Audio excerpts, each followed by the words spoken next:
Hi, I'm Izzy, the Adventure and Pre-PA student, and in this video I'll be sharing some clips from my 3 months backpacking through Southeast Asia.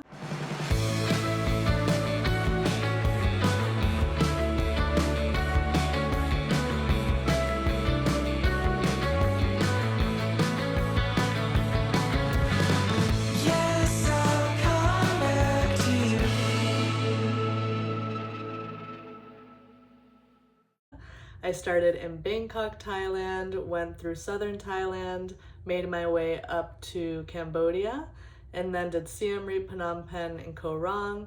And then in Laos, I did, let's see if I can remember, Dandet, Pakse, Vientiane, Nong Khiaw, Vang Vieng, Luang Prabang, and then I flew to Bali.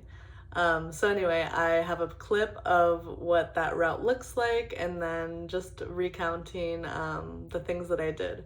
I made a separate video with the logistics if you're thinking of planning a trip like this for yourself. I included everything that I wish I knew before I left. So go ahead and check that video out. But yeah, enjoy.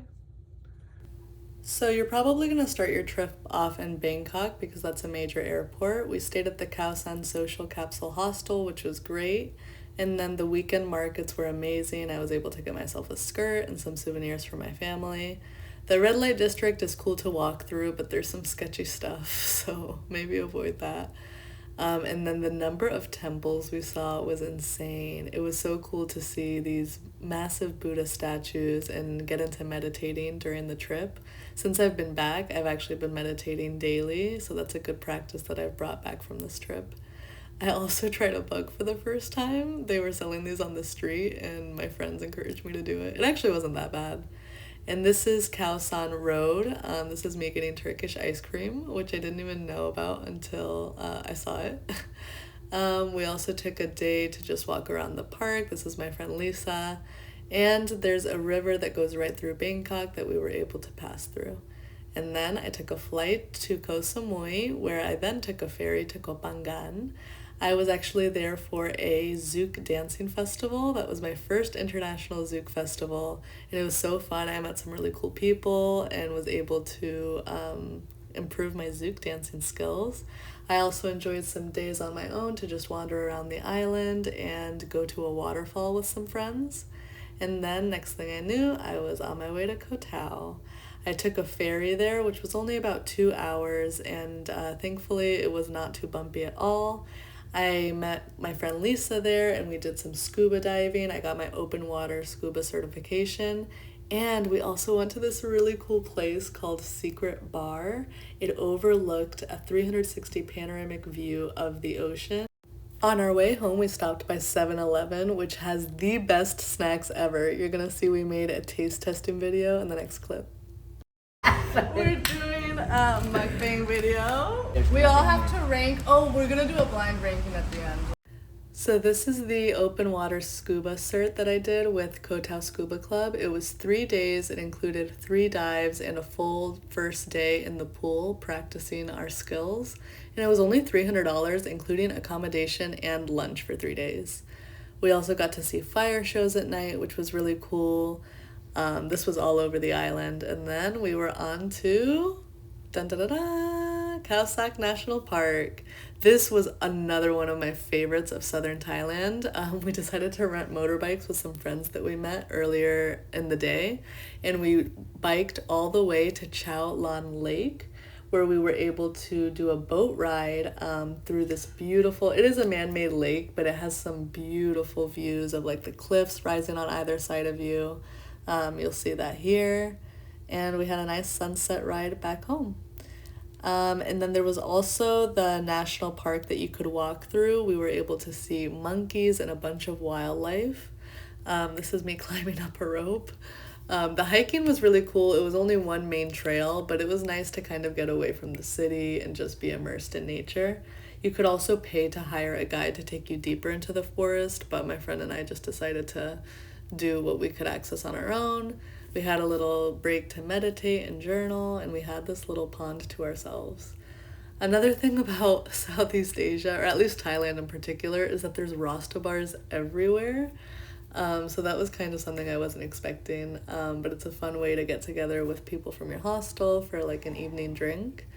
And then in Krabi, we did more hiking, more rock climbing. The Dragon's Crest Trail, I highly recommend. It is super steep, but I think it's worth it. And then we took a ferry over to Railay Beach, where we did rock climbing. This gave me a run for my money because it was my first time outdoor rock climbing. I had only ever been indoor rock climbing before. But it was really cool. The guides were great. I felt safe. We had a helmet, a harness. And then this was a separate hike that I also recommend doing right on Railay Beach. I tried Muay Thai for the first time, which was cool. And then, of course, afterward, I had to treat myself to a massage. They're only like $5 to $10 over there, which is great. And then Tiger Cave Temple was more walking. It was so many steps. I think it's like 1,260 steps to the top. And then you get this panoramic view, so it's all worth it in the end. And then I was on my way to Siem Reap. We did a border crossing to get from Thailand to Cambodia. We did some volunteering with the Children's Legacy organization that teaches English to children in a rural village. They made us this little drawing, which was so sweet. And then I got to do some sightseeing of Angkor Wat, which had incredible carvings, lots of history there. It's one of the oldest temples in all of Southeast Asia, so it was really cool to do a tour and learn more about that. Tuk-tuks are everywhere in Cambodia. That is like the way to get around. You walk out of your hotel or hostel room and there's like 5 people offering to get you a tuk-tuk. The average tuk-tuk ride is only like $2 or $3, and you can book it directly with the person, or you can book it on Grab, which is that app I talked about earlier. It's typically cheaper on Grab because, I don't know, they'll try to take advantage if you just book it there. But you can always negotiate the price too, so don't be afraid to do that. So this tuk-tuk was taking me to the bus station, where I then caught an overnight bus to go to Phnom Penh. This was my first time doing a sleeper bus, and it was actually really cool. I found it quite comfortable. There was a blanket, a privacy curtain. I didn't record too much of my time in Phnom Penh because it was more of a somber trip there. There's a lot of history of the Cambodian genocide there, so I went to the genocide museums, and then at night I went Latin dancing.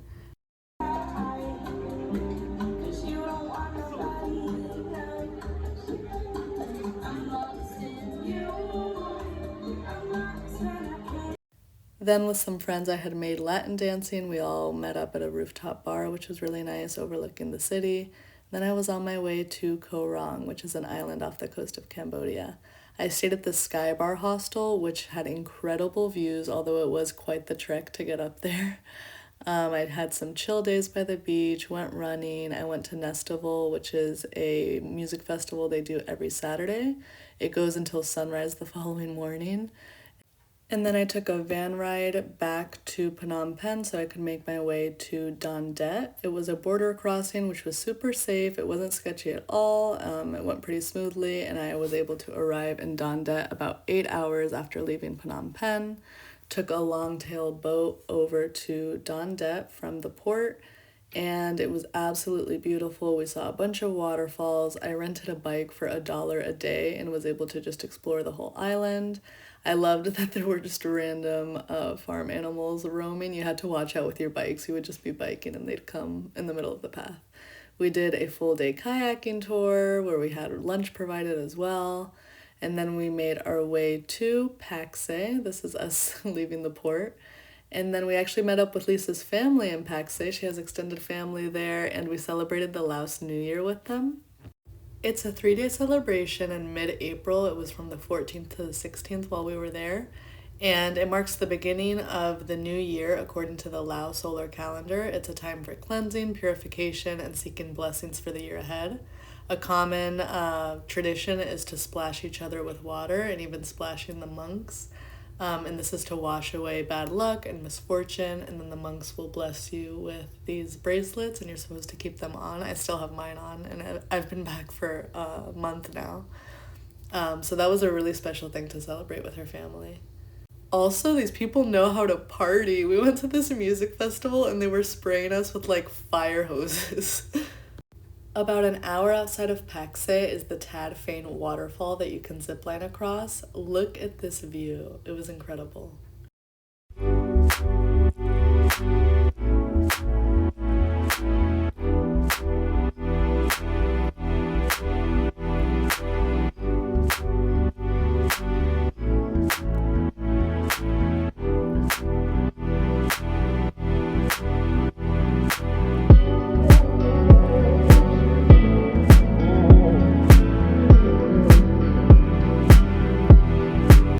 From Pakse, I made my way to Vientiane, which I only stopped over for a day on my way to Nong Khiaw. It's the capital of Laos. It was nice to see some of the temples. I saw a reclining Buddha, and then I boarded a train to Luang Prabang, and then from there I went on a van to Nong Khiaw.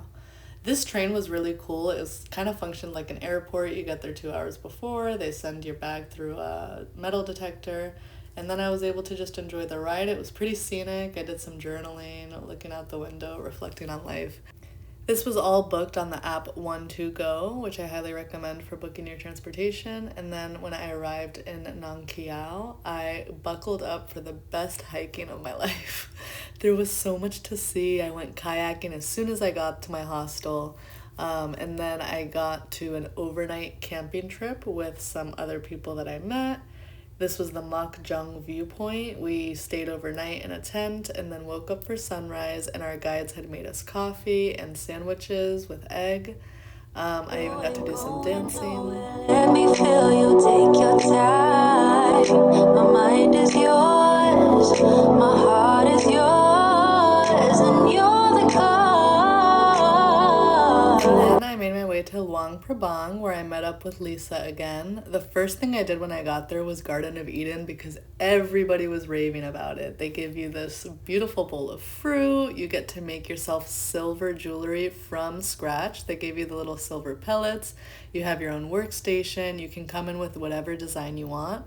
I found this inspiration off of Instagram. And then this is me lighting the silver so that it's malleable. You heat it up and then you're able to give it texture with a mallet. And then this is my instructor fixing my mistake.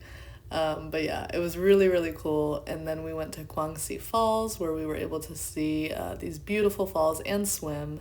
And then I ended my trip in Vang Vieng with some paramotoring with incredible views. And that was a wrap for my Southeast Asia trip.